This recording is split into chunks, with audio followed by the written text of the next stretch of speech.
नमस्कार। पॉलिटिक्स में आप सबों का स्वागत है। और आज हम पॉलिटिक्स में बिहार की उस पॉलिटिक्स की चर्चा करने जा रहे हैं जिस पॉलिटिक्स को समझने के लिए या उस पॉलिटिक्स को महसूस करने के लिए जरा इस वीडियो को जरा गौर से देखिए। कुछ सेकंड का वीडियो है। मंच पर नीतीश सहित कुर्मी के तमाम नेता मौजूद हैं और सामने कुर्सी पर आरसीपी बैठे हुए हैं। वक्त वक्त की बात है ना। कभी ये कहाँ हुआ करते थे, आज कहाँ बैठे हुए हैं। समय यही होता है ना। और समय कितना क्रूर होता है वह भी इस वीडियो से समझा जा सकता है। लेकिन एक सवाल है कि आरसीपी की वहां मौजूदगी, नीतीश के मंच पर आना और वो भी कुछ मिनटों में फिर से वापस चला जाना, क्या यह संयोग है या फिर प्रयोग है? क्योंकि जो कुछ भी हुआ, जिस तरीके से हुआ, साफ लगा कि आरसीपी नीतीश आमने सामने ना हो या आरसीपी नीतीश एक दूसरे को देख ना सके। पूरे कार्यक्रम के दौरान जितने देर तक वो मंच पर रहे यही कोशिश होती रही, ऐसा साफ उस वीडियो को देखने से लग रहा था, जो आप वीडियो देख भी रहे हैं। आखिर इसकी वजह क्या है? क्या जो आरसीपी को की वापसी नहीं चाहते हैं उनको ये डर है कि नीतीश और आरसीपी अगर आमने सामने हुए तो फिर खेला हो सकता है? क्योंकि ये तीसरा मौका है जब नीतीश कुमार और आरसीपी के आमने सामने की, कह सकते हैं कि उपयुक्त समय आया, लेकिन टल गया। एक पटेल छात्रावास में सरस्वती पूजा के दिन याद होगा, वहां भी एक कोशिश हुई थी कि नीतीश कुमार और आरसीपी के बीच मुलाकात हो जाए, लेकिन वो नहीं हो सका। दूसरी मुलाकात की कोशिश बिहार पटना के एक वरिष्ठ पत्रकार के पुत्र के रिसेप्शन कार्यक्रम में तय हुआ था, लेकिन जैसे ही आरसीपी के आने की सूचना मिली, नीतीश कुमार के आने का कार्यक्रम रद्द हो गया। और तीसरा आयोजन ये था, पटेल समाज के द्वारा एक भव्य हॉस्टल का शिलान्यास, एक पटेल भवन का शिलान्यास का कार्यक्रम था। इसका ये तो शिलान्यास तो एक बहाना था। खास करके पटना में रहने वाले जितने पटेल समाज के लोग हैं, कुर्मी समाज के लोग हैं, जो चाहते हैं कि आरसीपी की वापसी हो, वो कहीं न कहीं मौके के तलाश में कैसे दोनों को एक साथ करा दे।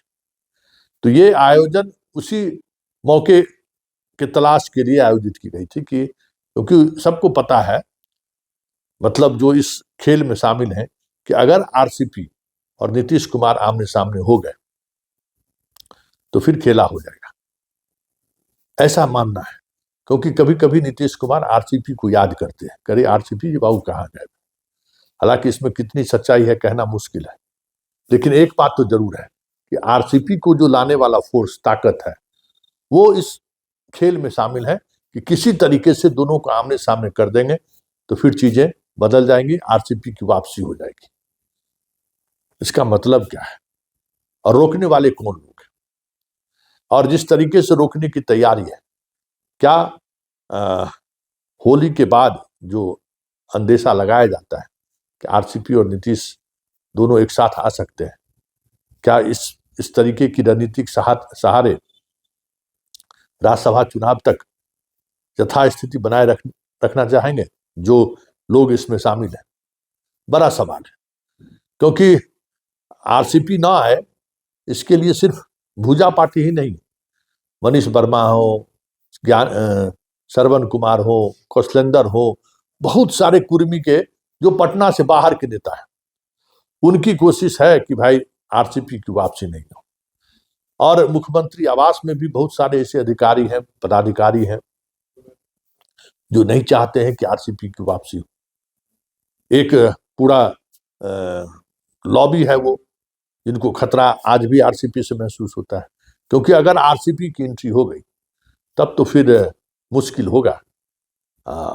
बेटे से भी आरसीपी का बेहतर रिश्ता है कहा जाता है।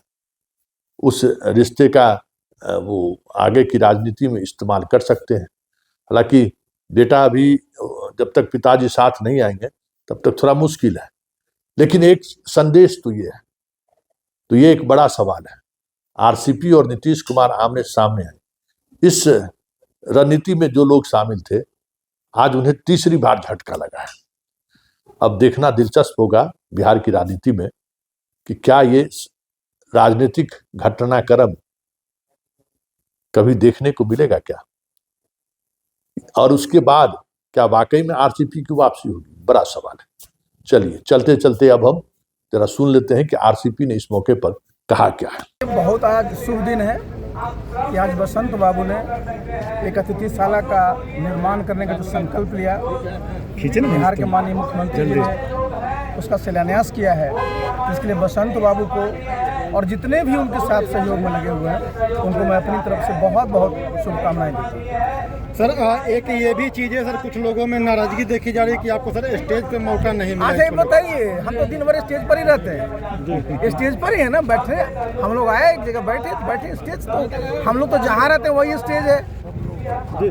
सर विधान राज्यसभा का सर चुनाव होने जा रहा है और इस बार जो है सर कि आपके नाम की चर्चा सर मीडिया में नहीं आ रही है। अच्छा तो बताइए, हम तो राज्यसभा किस तरह से 2-2 टर्म रहे जी, मैं तो केंद्र में मंत्री भी रहा, तो चर्चा किस बात की होगी हमारी? तो सर अन्य कई नाम सर अभी सामने अभी कुछ खुल करके अभी आए हैं, लेकिन तो भाई मैंने बताया ना कि मैं तो भाई पहले ही रह चुका हूँ, तो मेरा नाम कहाँ से आएगा उसमें? जी सर बसंत पटेल अतिथिशाला में यहाँ पे बहुत सारी सर लेकर के मार्केट में बातें सर चल रही है कि यहाँ पे सर थोड़ा ये जानना चाहेंगे आपके मुख से सर, यहाँ पे छात्रों के लिए तो अभी एक चैनल को कहा, देखिए जो सामने चुनौती है ना, वो बहुत बड़ी चुनौती है। आज आप देख रहे हैं कि आप लोग सब अवगत हैं कि 6 दिनों से दिल्ली में AI समिट चल रहा है, दुनिया भर के 120 देशों से ज़्यादा लोग आए हुए हैं।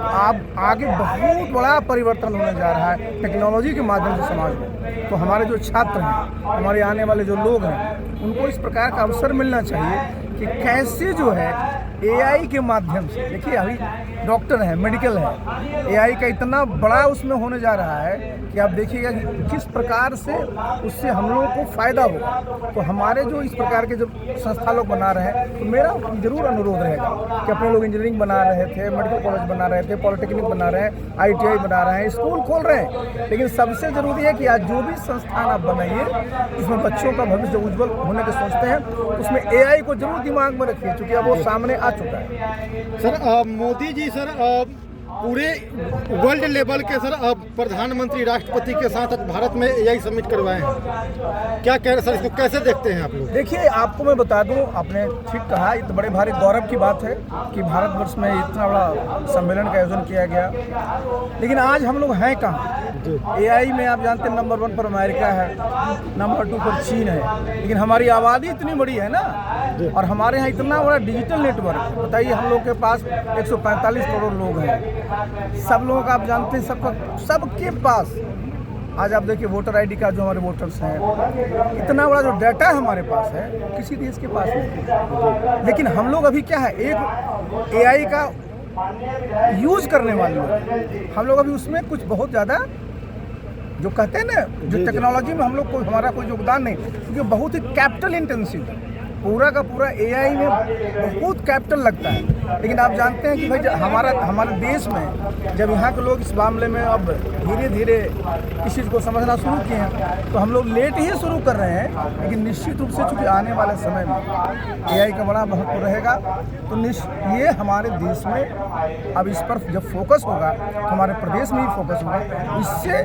जितने भी हमारे क्षेत्र हैं, चाहे कृषि का क्षेत्र हो, चाहे हमारे युवाओं के लिए हो, चाहे इंडस्ट्री का क्षेत्र हो, चाहे ट्रांसपोर्ट का क्षेत्र हो, सब में इसका लाभ मिलेगा। सर एक UGC नियम को लेकर के सर काफ़ी पूरा बवाल मचा हुआ है और सुप्रीम कोर्ट ने सर इसको स्टे लगा दिया है, इसके ऊपर क्या कहना चाहिएगा? देखिए एक बात आप जरा समझिए, भारत का संविधान क्या कहता है? जाति के नाम पर, धर्म के नाम पर, क्षेत्र के नाम पर, भाषा के नाम पर, लिंग के नाम पर किसी प्रकार का भेदभाव नहीं होना चाहिए, अपना संविधान है।